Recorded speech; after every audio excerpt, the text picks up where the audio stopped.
iBond හැමෝටම සුපුරුදු විදිහටම අදත් වල මේක තුලා ඉන්නේ දිල්ෂාන් TJ YouTube channel එකත් එක්ක. ඉතින් අදත් ඔන්න අරන් ආව අලුත්ම වීඩියෝ එකක්. වීඩියෝට යන කලින් අනිවාර්යයෙන්ම channel එක subscribe කරන්න. ඒ වගේම bell icon එක click කරොත් වීඩියෝ එකක් upload කරපු ගමන් notification එකක් ගෙන්න ගන්නත් පුළුවන්. එහෙනම් යමු අද වීඩියෝ එකට.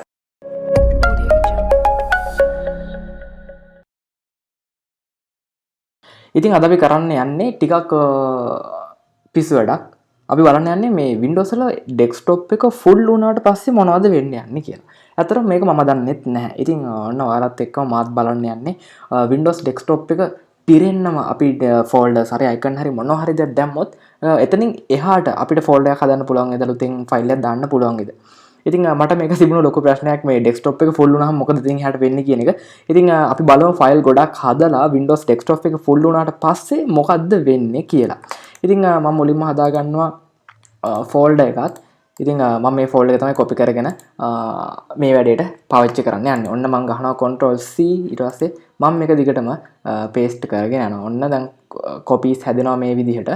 ඉතින් බලමු අපි මේක full වුණාට පස්සේ කොහෙටද මේ ටික paste වෙන්නේ.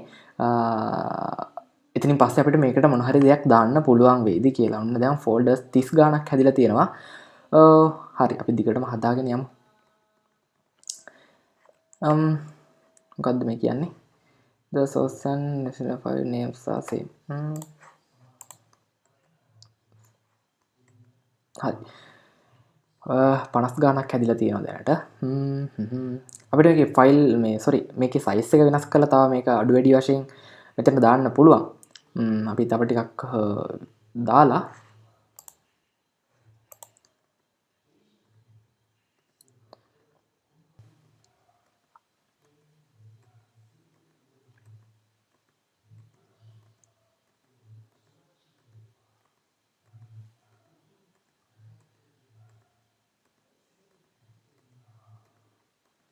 දැනට 105ක් හැදිලා තියෙනවා 107යි.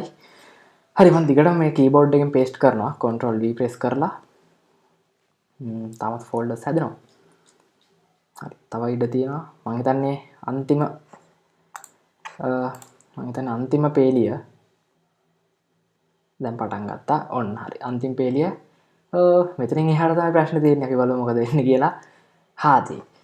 ඔන්න එකට ඉඩ ඒක සෝරි මගේ තින් ප්‍රෙස් එකලා එකත් වටනවා. හරි දැන් ඔක්කොම ෆිල්. මුළු ඩෙස්ක්ටොප් එකම පිරලා තියෙන්නේ. දැන් අපිට මේකට කිසිම දෙයක් දාන්න ඉඩක් නැහැ. බලමු තව පාරක් paste කරලා. error එකක් එන්නේ නැහැ. හැබැයි paste වුණා කියලා කොහෙවත් බලන්නත් බෑ. scroll එකත් කිසිම දෙයක් කරන්න බෑ.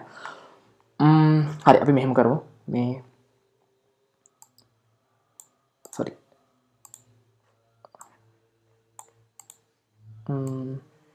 මේ වගේ ෆෝල්ඩර්ස් ගොඩක් කොපි කරලා අපි පේස්ට් කරලා බලමු. කොපි වුණා කියලා පේන්න නැහැ. හැබැයි අපිට ඩෙස්ක්ටොප් එකේ ඒක පේන්නේ නැහැ. හරි අපි බලමු ෆෝල්ඩර් එකක් ඕපන් කරලා මේ ෆෝල්ඩර් එක ඇතුලේ අපිට පුළුවන් මෙතන මේ ඩෙස්ක්ටොප් කියන තැනින් ගිහිල්ලා බලා ගන්න. මෙතන පේන්නනවා ෆයිල් ගොඩක්. හැබැයි අපිට ඩෙස්ක්ටොප් එක පිරුණාට පස්සේ ඔප්ෂන් එකක් එන්නේ නැහැ. එතනින් එහාට තියෙන දේවල් මොනවද කියලා බලන්න. අපි තව ටිකක් මෙතෙන්ට කොපි කරලා බලමු. සම්පූර්ණයෙන්ම කොපි කරලා මේක පිටින්ම මම paste කරන්න යන්නේ.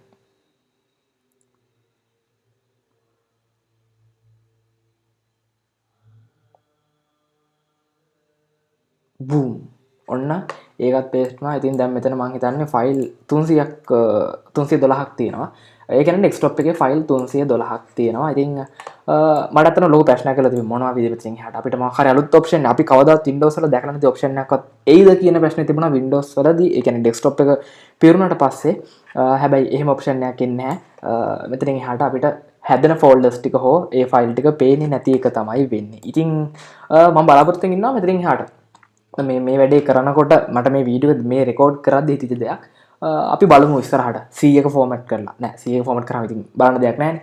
අපි බලමු program files delete කරාම මොකද වෙන්නේ. කොහොමද system 32 folder එක delete කරොත් මොකද Windows වලට වෙන්නේ. අපි බලමු ඉස්සරහට. මම videos ටිකක් අරන් එන්නම්. ඉතින් මේවා කරන්නේ අතර මගේ computer එකේ නෙවෙයි. මේවා මේ virtual box එකක් ඇතුලේ. එහෙම නැත්නම් මේ parallel S කියන software එක ඇතුලේ මේක කරන්නේ. මේක Windows වලට නෙවෙයි Mac වලට තියෙන software එකක්. ඉතින් මේක ඇතුලේ තමයි මම මේ දේවල් කරන්නේ. ඉතින් ඒ නිසා මේ ඔයාලා try කරද්දි පොඩ්ඩක් පරිස්සමෙන් කරන්න. මොකද මොකක් හරි ප්‍රශ්නයක් වුණොත් එහෙම ඔයාගේ කම්පියුටර් එක සමහරට ඔන් වෙන්නේ නැති වෙන්න පුළුවන්. මොකද ඩෙස්ක්ටොප් එක ලෝඩ් වෙන්නේ නැති වුණොත් හරි අමාරු. එතනින් එහාට ඒක ෆික්ස් කරගන්න Windows අලුතෙන් ඉන්ස්ටෝල් කරලා වගේ තමයි කරගන්න වෙන්නේ. ඉතින් ඒ නිසා මේ පොඩක් පරිස්සමෙන් ඔය එක එක ආතල් දේවල් කරලා බලන්න. ඉතින් ඔන්න මට තිබ්බ ප්‍රශ්නේ මම විසඳගත්තා. ප්‍රශ්නෙට උත්තරේ තමයි ඩෙස්ක්ටොප් එක පිරුණා කියලා අපිට දාන්න බැරි වෙන්නෙත් නෑ. හැබැයි දැම්මා කියලා අපිට ඩෙස්ක්ටොප් එකේදීම බලන්න පුළුවන්කමක් ලැබෙන්නෙත් නැහැ. අපිට ෆයිල් එක්ස්ප්ලෝරර් එක හරහා මෙතනින් තියෙන ඩෙස්ක්ටොප් ඔප්ෂන් එකෙන් බලන්න පුළුවන්. හරි. ඉතින් ගොඩක් ස්තුතියි වීඩියෝත් එක්ක එකතු වුණාට මේ වගේ වීඩියෝස් තවත් බලන්න කැමති නම් මේ වගේ වීඩියෝස් නෙමෙයි අතර මම කරන්නේ এডুকেෂනල් ඒ කියන්නේ ටියුටෝරියල් කොහොමද එක එක දේවල් කරන්න කියන එක ගැන. ඉතින් මේ වගේ පිස්සු වැඩ කරන්න පටන් ගත්තේ මේ පළවෙනි වීඩියෝ එක. ඉතින් අපි බලමු Windows වලට කරදර කරලා බලමු යා මොකද්ද අපිට දක්වන ප්‍රතිචාරය කියලා. ඉතින් ගොඩක් ස්තුතියි. එහෙමනම් channel එක subscribe කරලා තියාගන්න. ගිහින් යන්න තවත් වීඩියෝ එකකින් හම්බෙමු.